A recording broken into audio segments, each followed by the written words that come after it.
So what I'm getting at is that a lot of these cases were undetermined means of death. And the reason, so the reason for that was that a lot of them had drugs in their system. A lot of them had mixtures of drugs and or alcohol in their system. And I don't think that the signs of strangulation were as obvious on some of these victims. And so it has been explained to me that sex workers a lot of times there you go. will accidentally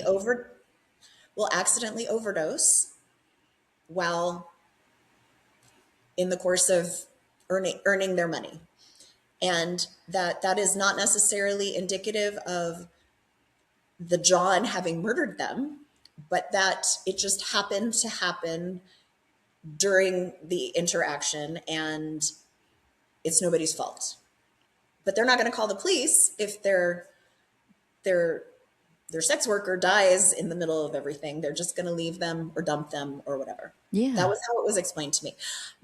So this is why I say I'm naive, because that's actually information that I just learned very recently.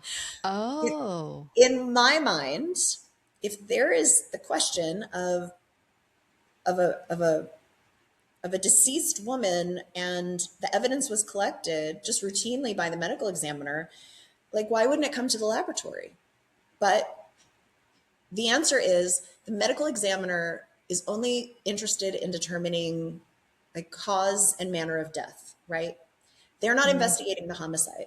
Like, they don't really care who did it. That's the purview of the investigating agency, which in these cases was San Antonio Police Department.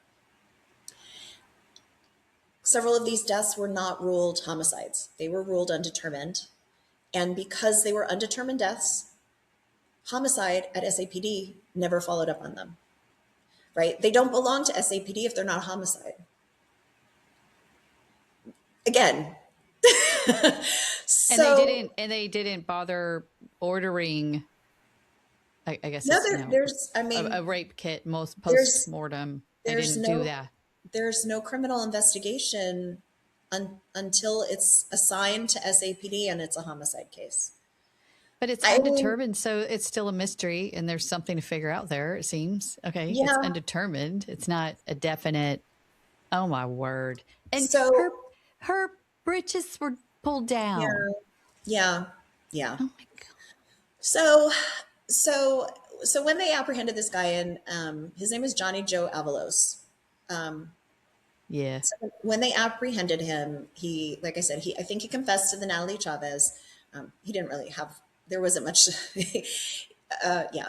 there wasn't anything he could argue on that one particularly. But he told them about these other cases. So what they were able to do was they were able to go back and kind of like reactivate or activate for the first time these cases that really had never been under the jurisdiction of homicide. Because now they have a reason to believe that they were actually homicide cases.